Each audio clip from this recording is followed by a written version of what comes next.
Two questions bug me on a general basis. One, has the name Jennifer been ruined by Lawrence's stupidity, Garner's commercials, and Lopez's everything? And two, are there any horror movies out there that can really scare me? The answers are, thankfully, no, we still have Jennifer Connelly, and yes, there are plenty of horror movies that I think bring the fear. So let's go through 6 horror movies that are actually scary. Subscribe to support the channel, it means a lot, and let's have some fun. Hardcore viewers of this channel, the ones I want to buy beers for, may notice that this video title already exists, and that's because this is a redo. I made that video 8 years ago and used MS Paint for the visuals, so I wanted to give it another go. First up is The Witch, directed by Robert Eggers. I gotta shout out Ralph Ineson, the voice of testosterone. How sadly hath the Lord testified against you. Can someone please put him in something with Michael Wincott? All for one, and one for all. And Reggie Caffey? Went out to his shop. He's got a room in the back where he does it. Oh. Ineson's voice works so well here, giving all the pious declarations, all that biblical dialogue, gravitas. It makes you not just believe the time and place, but take it seriously. The Witch is small in scale, only featuring a few characters in limited locations, but the authenticity of the script and the ways it's brought to screen separates the promising new directors from the ones who should just be put out to pasture. When the devil speaks to the protagonist, the filmmakers record and mix the audio to sound like ASMR, and it creates this effective midpoint between eerie and seductive, which makes sense, it's the devil. The goat, Black Phillip, is perfect. Christ, I mean, that's gotta be the scariest animal in film history. Milking blood and rotting crops or fresh images are creepy to see, but best of all, add to this slow degradation. That's the viewing experience, everything going mad and falling apart. As for me, I thought and still think The Witch is a disturbing piece of folk horror that I would recommend. Wouldst thou like the taste of butter, a pretty dress? Wouldst thou like to live deliciously? Yes. Next is the French movie Martyrs. Oh, this one.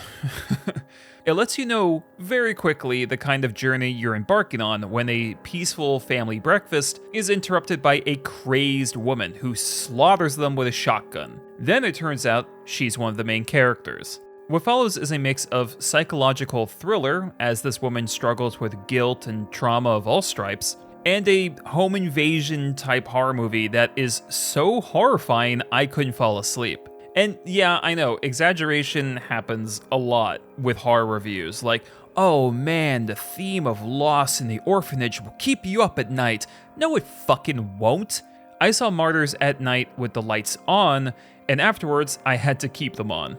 Oddly enough, the middle of the film actually scared me the most because the initial incident is dealt with. We have no idea what the characters have left to do or where the plot is even going. And then the characters are stalked by something sinister, and it's like being in the most panicky survival horror game ever. You know that irrational terror we've all had, probably in childhood? You know, when you're in bed and out of nowhere you feel like something is going to kill you? Martyrs is more than happy to recreate that.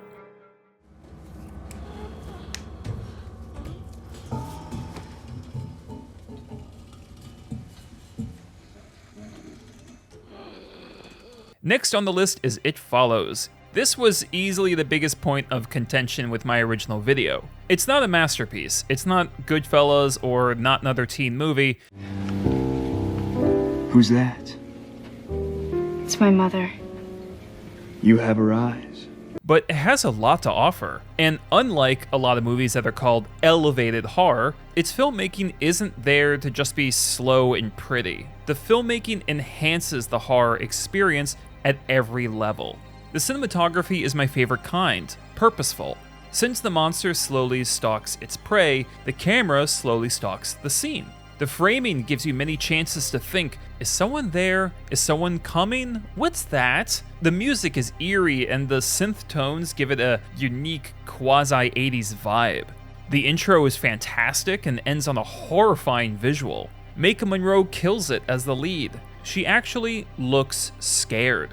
The movie wouldn't work without her because the real reason It Follows is here is because it captures the feeling of looking over your shoulder better than any film I've seen.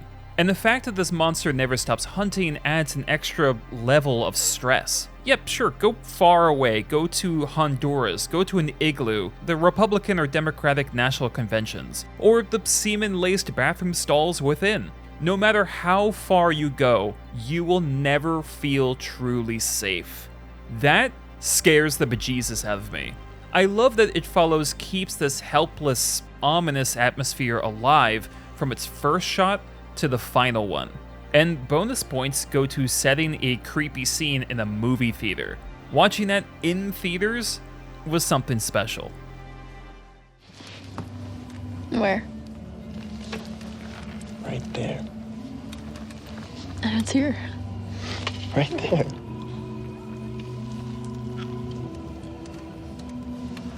Are you teasing me? I'm sorry, I don't see what you're talking about. Can we go? The Spanish found footage movie Rec is next. In my original video, I called this the godfather of the genre. And what I meant is that I can't honestly find any found footage film better than this one. Ganjiam Haunted Asylum comes close, Incantation is cool, Blair Witch was neat for the time, Creep is about as effective as an Oscar campaign for Madame Web, but Rec is the benchmark. Many use the whole handheld camera concept as an excuse to be cheap at every level. Bad actors with bad improv directed badly, jump scares, over exposition that would make Demon Slayer flinch, and a whole lot of people just sort of hanging around.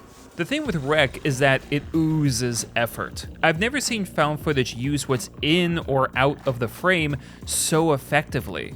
There's a scene where a character is pointing a gun at a group of people, and what makes it more intense is that you're not even 100% sure that's what's happening. The realism of the story is brought out through the passionate, terrified performances, but also the script. This group of characters are quarantined without warning, without much explanation. And since the protagonist is a reporter, she starts interviewing everyone stuck inside. For a while, it's like you're watching an actual news story. This buildup is interesting and necessary for you to buy what's going on. And the payoff is that when the horror starts, you are locked in. I mean, once that gas pedal is pressed, this thing just takes off. It's violent, unforgiving, and the performances sell the panic. And just when the movie hits that zenith, that peak of pandemonium, it actually slows down for one of the most terrifying sequences of all horror. It's a ruthless and entertaining found footage movie that freaks me out. ¿Por qué están así? Hace minutos estaban tranquilos. ¿Pero de qué coño va todo esto? El tiempo de reacción varía según el grupo sanguíneo y no se puede pedir.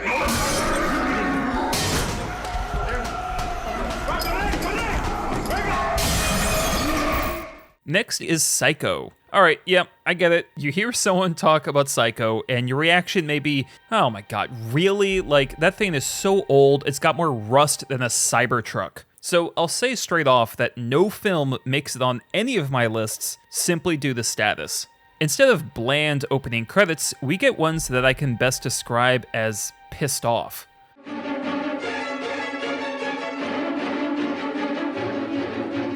The protagonist only has one tender scene with her lover, which sets up her motivations to commit a crime. A simple scene where she buys a car is nerve-wracking because she's in a rush and was just rattled by a cop. Speaking of cops, the scene with him is, on paper, uneventful, but the way it's shot, how he lords over the camera, his glasses swallowing you up, does a great job replicating the terror of being pulled over when you did something wrong. And all of this is before the actual horror starts. I think Anthony Perkins is amazing as Norman Bates. Highly disturbed, but in a totally believable and at times even sympathetic way. If I did a video on the best horror performances, he'd be in the top 5. Also, comment if you want that video, because I think horror acting is underrated and should be discussed way more. Psycho is such a trendsetter, like the shower scene, which still holds up and made me check behind the curtain for about a decade. There's even a point where there's basically no protagonist, and you as a viewer are in free fall. The cinematography uses creative angles to make the characters look powerful or vulnerable or menacing. Again, I'm sure many modern viewers won't like it, and that's okay. I personally hate the monologue at the end. It's unnecessary and a total killjoy. But the overall experience is so effective to me because it's like a cable getting tighter in each scene. Psycho didn't scare me as much as the others on this list, but it's still an unsettling, oppressive ride that I would highly recommend.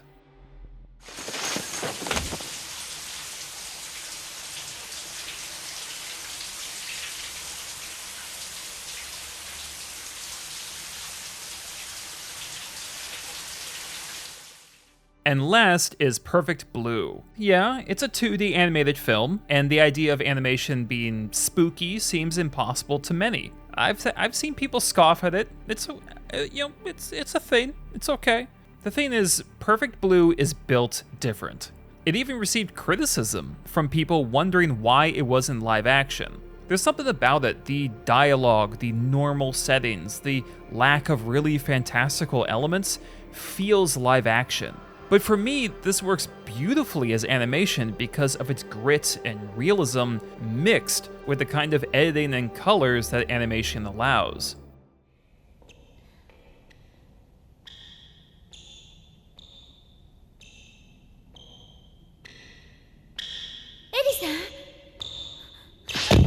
The scene transitions are fluid, which ties perfectly with the plot since it's about a woman struggling with sense of self and eventually sanity.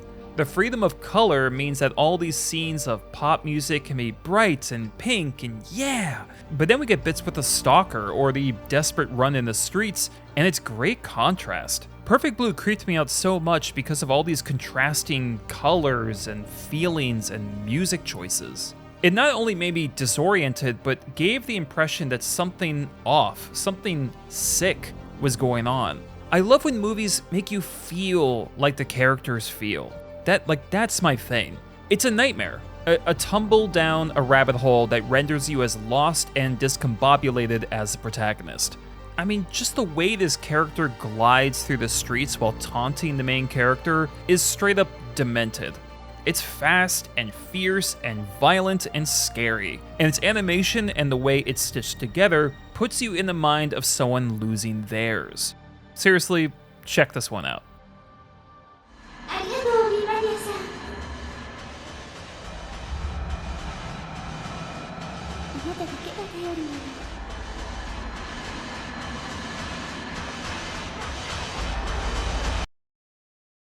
That's it for my list. I hope you enjoyed the video, and please check out the others in this playlist and comment with your own list of scary movies. I still got Volume 9 coming out in October. Subscribe to support the channel, you guys rock. Say hi in the community tab or my Discord link below, and as always, thanks for watching.